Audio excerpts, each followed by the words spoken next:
Bien le bonsoir, bienvenue. On est dimanche, et qui dit dimanche dit thread d'horreur sur ma chaîne YouTube exactement. Mes pépites, j'espère que vous allez remarquer quelque chose parce que ce petit truc là, ce nouveau micro tout à fait, m'a coûté 250 €. Donc pour le prix, j'espère que vous allez remarquer la différence et surtout j'espère qu'elle va vous plaire. Du coup, ce micro m'a été recommandé par notre cher et tendre monteur Mathieu et il m'a dit vraiment c'est le top. Écoutez, j'ai investi pour vous mes pépites, j'espère que ça vous plaira. Encore une fois, je cherche le meilleur pour vous, l'expérience la plus agréable pour 2025 par rapport à mes vidéos. J'espère sincèrement qu'on a trouvé la perle rare et que du coup au niveau du son ça sera très agréable pour vous parce que c'est hyper important que ça soit agréable.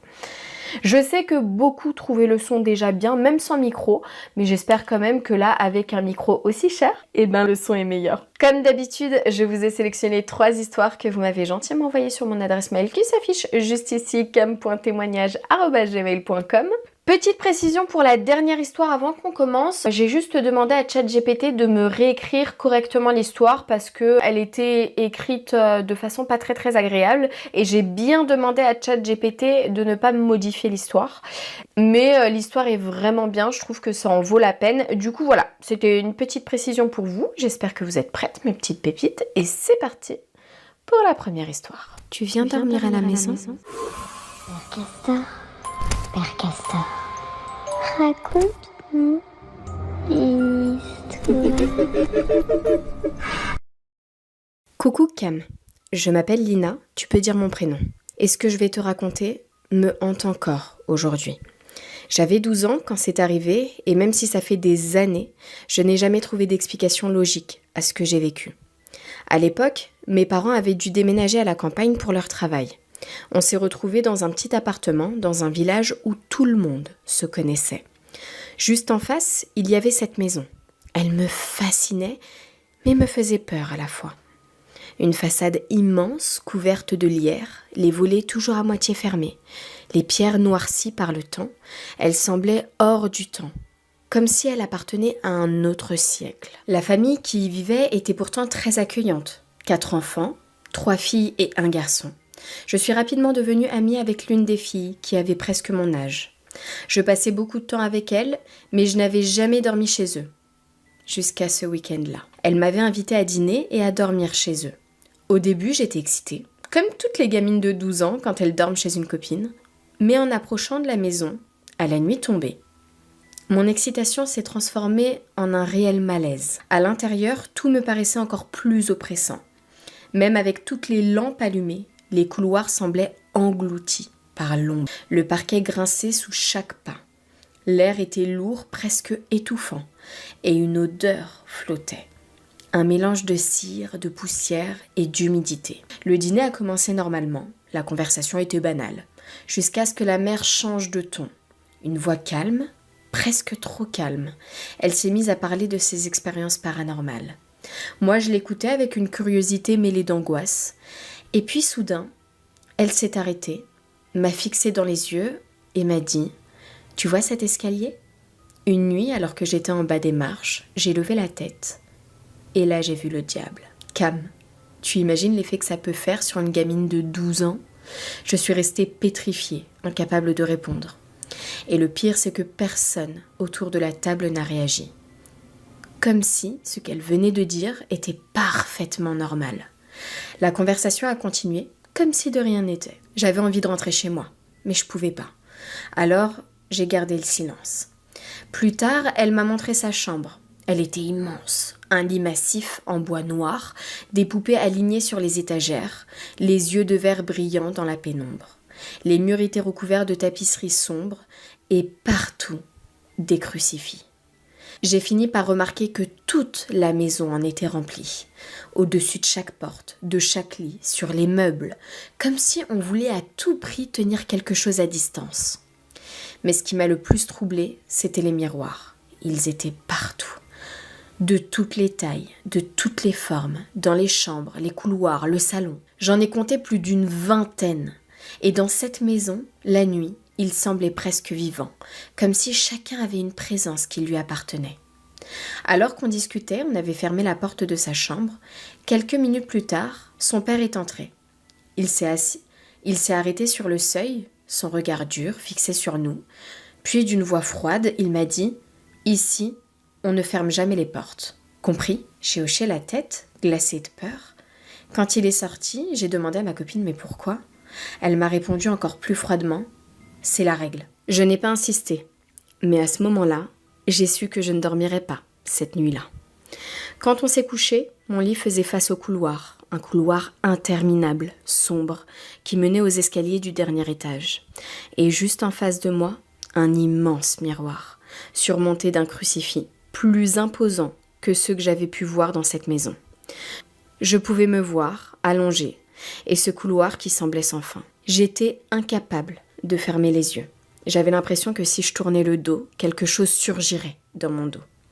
Alors j'ai fixé mon reflet, pendant des heures. Mon corps tremblait, ma poitrine était lourde, comme écrasée par un poids invisible.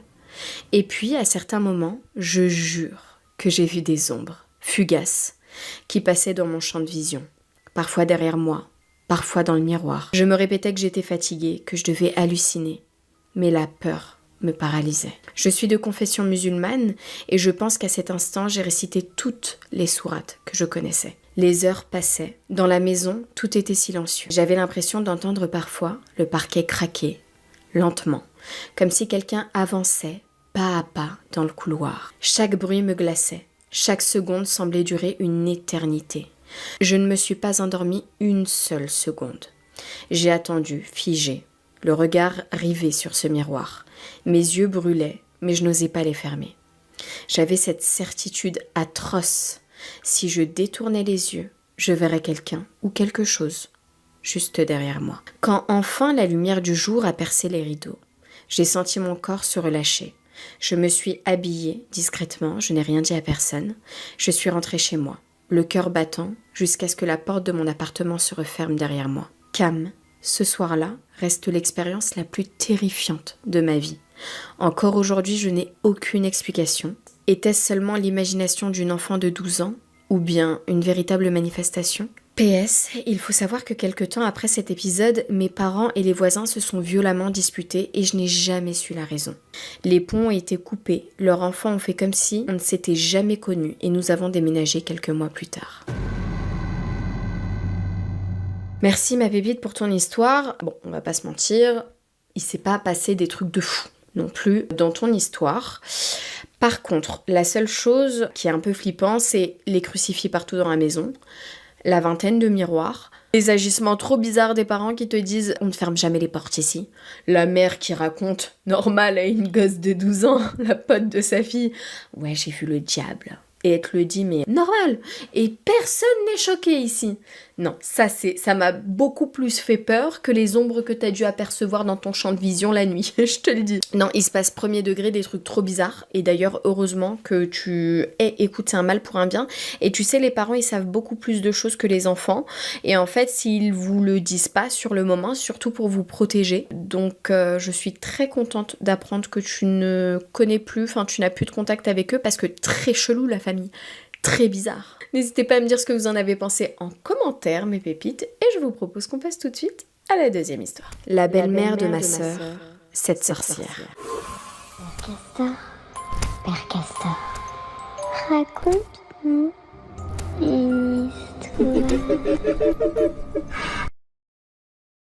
Bonsoir Cam et les pépites. Je préfère rester anonyme, mais ce que je vais vous raconter est totalement vrai. Et certains ici reconnaîtront peut-être cette histoire car ils étaient présents cette nuit-là. Tout a commencé il y a plusieurs années. Une nuit ordinaire. Enfin, c'est ce que je croyais. Je me suis levée, mais en même temps, j'avais l'impression de ne pas être vraiment là. Comme si je m'étais détachée de mon corps. Je voyais mon propre reflet marcher mécaniquement, avancer vers les toilettes, pendant que moi, j'étais derrière. Je ne sais pas si c'était mon âme ou autre chose. Tout était étrange. Dehors, il faisait nuit, mais pour moi, j'avais la sensation d'être en plein jour. Comme si la maison était éclairée par une lumière invisible. En revenant dans ma chambre, je me suis figée. De ma poubelle sortaient des dizaines, puis des centaines de petites araignées. Elles grouillaient, se répandaient sur le sol, comme si elles voulaient m'envahir. La peur m'a paralysée. Mais dans un état second, je me suis traînée vers le couloir et là j'ai essayé d'appeler mon père. Ma voix ne sortait pas. Chaque mot semblait avalé par le silence. J'ai recommencé encore et encore jusqu'à ce que je le voie monter les escaliers paniqué.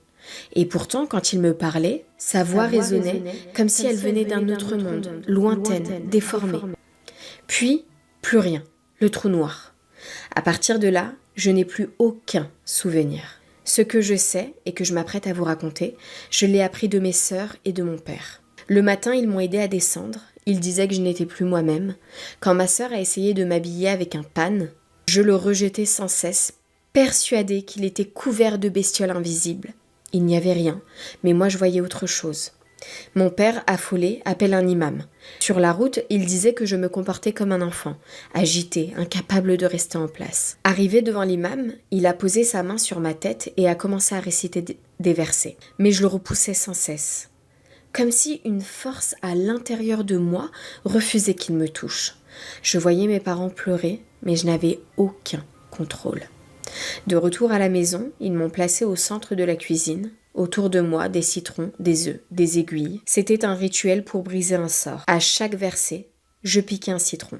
Mais à chaque piqûre, un cri résonnait dans ma tête. C'étaient des hurlements d'enfants, des dizaines de voix, déchirantes, insoutenables. Le supplice a duré plus de 40 minutes. Et moi, je pleurais, incapable d'échapper à ce cauchemar éveillé. Il faut aussi que vous sachiez une chose. Dans ma famille, certains ont toujours eu une sensibilité particulière. Mon grand-père, que Dieu ait son âme, voyait et entendait des choses que personne d'autre ne percevait, et il n'était pas le seul. D'autres membres de ma famille portaient ce don. Quant à moi, depuis toute petite, je fais des rêves prémonitoires. Des rêves qui se réalisent, qui me préviennent, mais qui m'ont toujours terrorisée. Chaque fois que j'en parlais, je voyais la peur et la tristesse dans les yeux de ceux qui m'écoutaient. Alors j'ai appris à me taire, à garder ça pour moi. Aujourd'hui encore, je garde une trace de ce sort. Une présence vit en moi, un djinn. Pas un démon monstrueux, non. Un enfant sombre qui a pris le contrôle de ma vie pendant un temps. Maintenant, je parviens à le contenir grâce à des protections, des versets, des papiers, des pierres. Mais il est toujours là. Il me parle dans mes rêves. Il m'avertit quand quelqu'un veut me faire du mal. Et c'est là que vient le plus terrifiant. Car plus tard, mon grand-père a révélé l'origine de tout ça. Ce n'était pas un hasard. Ce n'était pas le mauvais œil d'un inconnu. Non. C'était la belle-mère de ma grande sœur. Pas celle qui m'avait aidée cette nuit-là, mais l'aînée. Cette femme ne voulait pas leur union. Elle refusait que ma sœur épouse son fils. Alors, par jalousie et par haine, elle avait choisi de frapper notre famille. Et c'est moi, la plus fragile à cette époque, qui ai porté le poids de ce sort. Mon grand-père l'a dit clairement. J'aurais pu mourir à cause de ce qu'elle m'avait lancé. Voilà pourquoi ce soir, je vous le dis, protégez-vous. Parce que la jalousie, la haine, ne s'arrête pas toujours au simple mot. Parfois, elles prennent des formes que vous n'imaginez même pas.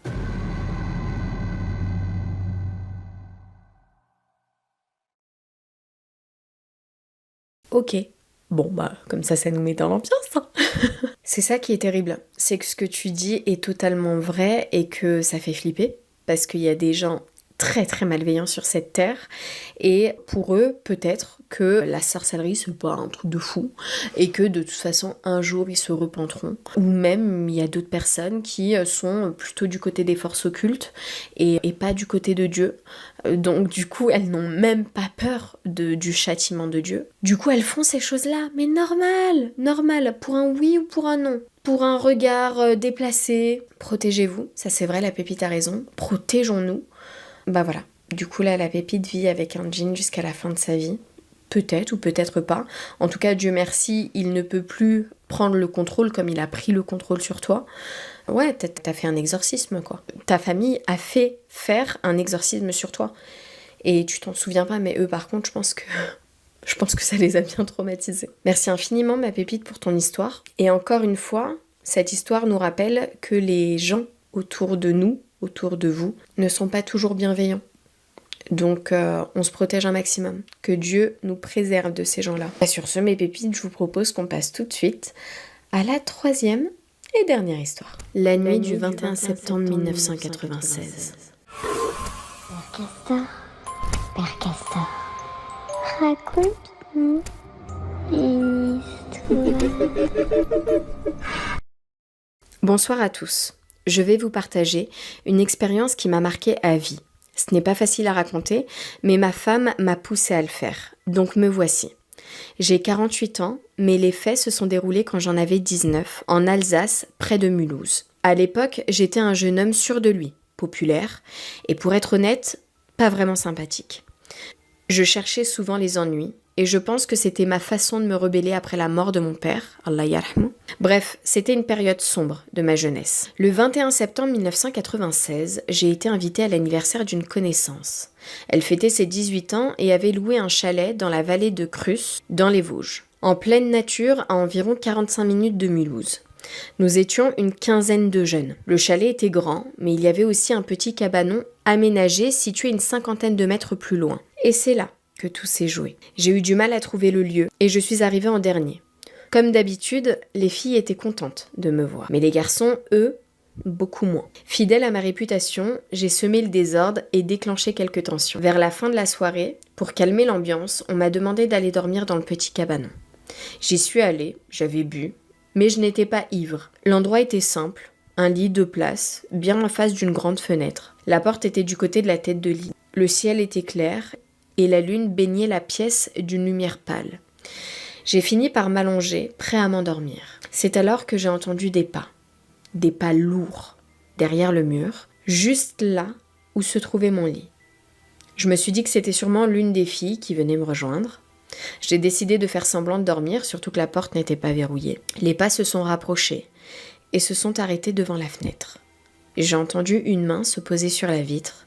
Mon cœur battait fort, mais je restais immobile, persuadée que c'était bien une fille. Et puis, un grognement, un son rauque, profond, bestial.